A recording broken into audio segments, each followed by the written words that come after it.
So Rob, here we are again. You're planning trip number 8. How is this trip for you going to be different than trips in the past because of the environment that we are now in? With the announcement that the administration is going to withhold aid, military aid to Ukraine to defend themselves against Russia. So how will this trip be different in your view than the ones in the past? I think, Don, I mean, it's hard to believe that we're 3 years into this. And I think 3 years ago, everybody was excited to rally behind brothers and sisters in need. And we're in a situation now that 3 years into this, and the circumstances that we see today, is it a concern? It is. I mean, to have the air defense systems there while we're there delivering aid, it brings some peace of mind.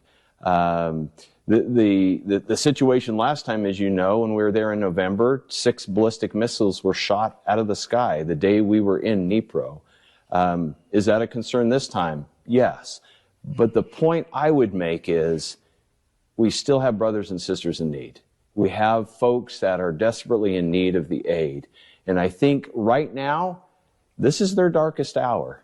And we have the opportunity to be the light, to be able to go and lift them up, help them in their time of need. And I think we as human beings, we as people who care for one another, can rise up beyond everything that is being talked about, beyond the politics. I think we can rise up and do the right thing. And the right thing is to help one another out, to be kind, to be thoughtful, to love one another. That's what it's about. And that's what Americans should do. I think I grew up in an America that, yes, we did the right thing, even when it was hard, even when it was difficult, we did the right thing.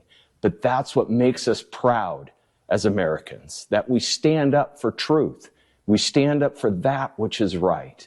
And that's what makes me a proud American. And I hope and pray that that can continue to be the case, that we can rise up and be proud Americans, that we fight against evil and we stand for truth. And that is what is right for all people.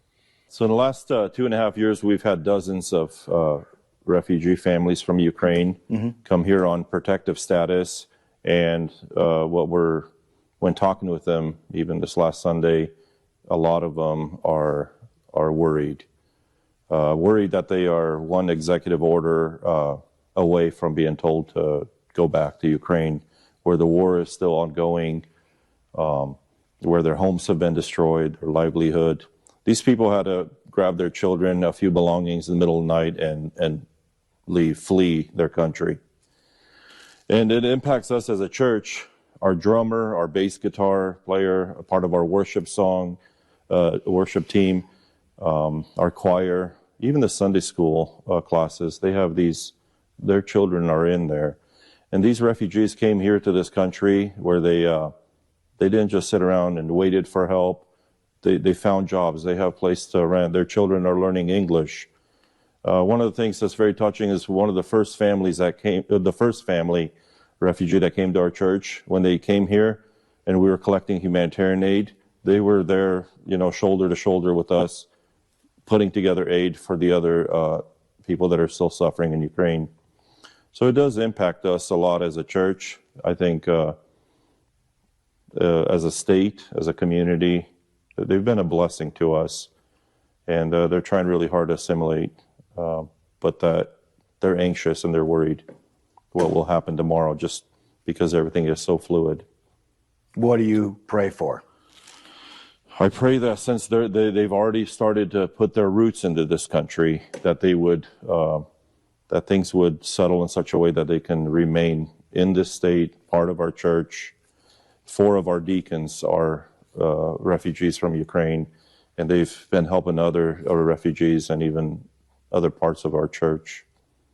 To not have them here, like overnight, I think that would leave a big void in our church family. My thought is, regardless where one politically might stand, the fact is that there are innocent people still suffering. There's everybody that's been affected.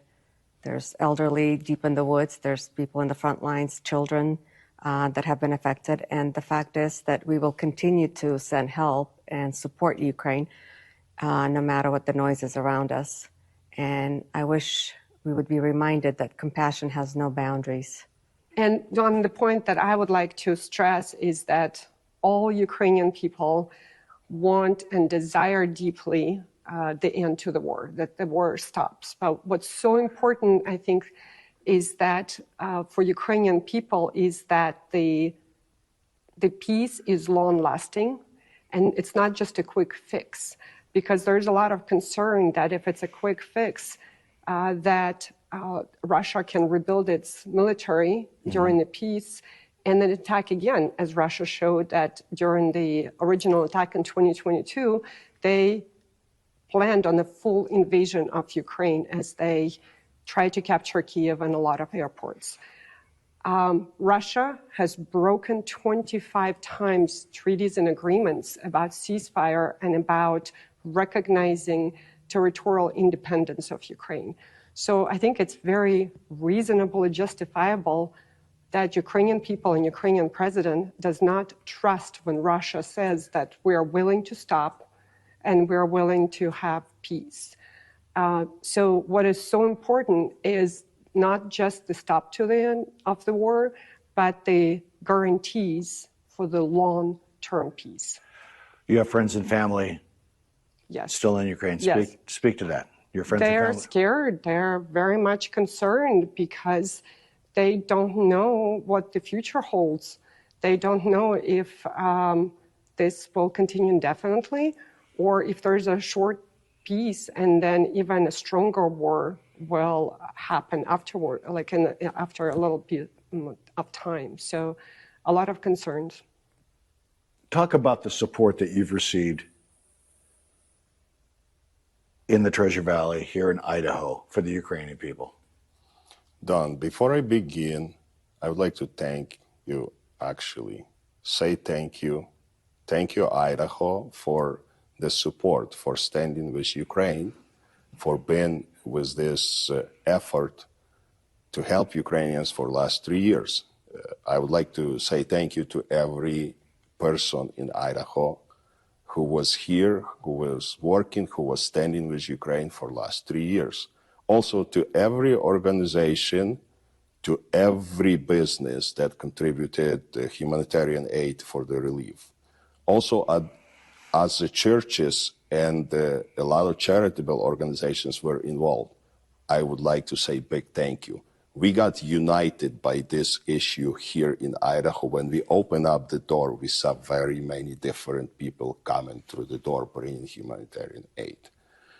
Also, I would like to say this, the contribution that we made here in Idaho and sent to Ukraine, it has a huge impact as a help for Ukrainians to fight for freedom. That's what they're doing right now. They're fighting for freedom. And I don't want anyone here to experience what Ukrainians going through right now, specifically in this harsh time. Again, I would like to say, may God bless America, United States, and may God bring peace to Ukraine. As organization, we will continue helping people in need in Ukraine. We will continue sending aid and helping people who's in tragic situation, basically. They cannot do it themselves. Again, thank you to everyone who did this possible, who made this possible.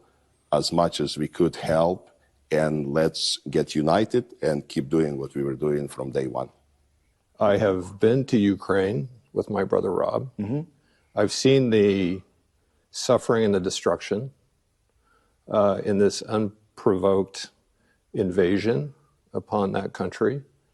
I would simply echo what others have said, which is people are suffering, and as a moral matter, as a matter of being Americans and valuing freedom and democratic ideals, we need to support this country and the people who are there.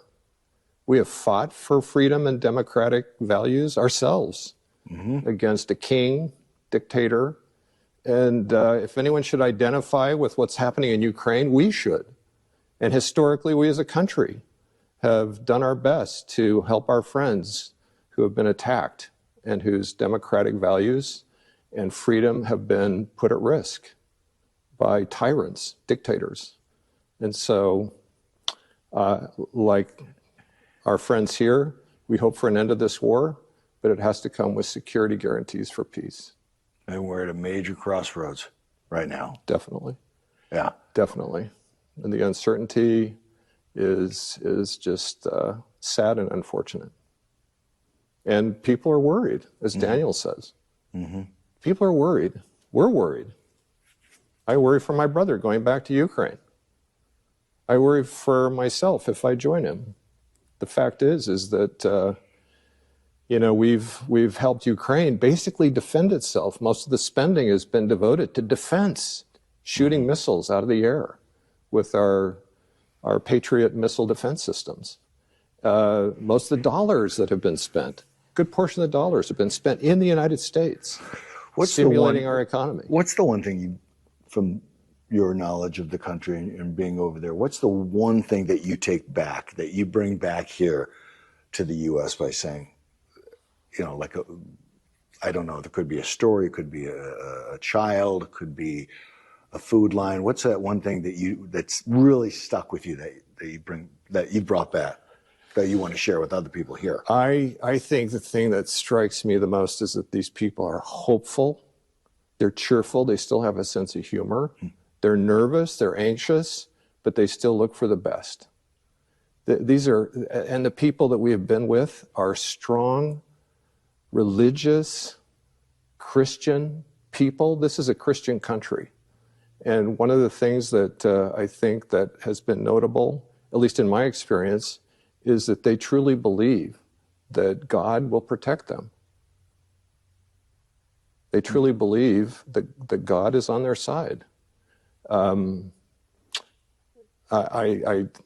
come back here and have a much greater appreciation for the blessings that we have living in this country, with the protections and the freedoms that we have. And I wish for that for the Ukrainian people.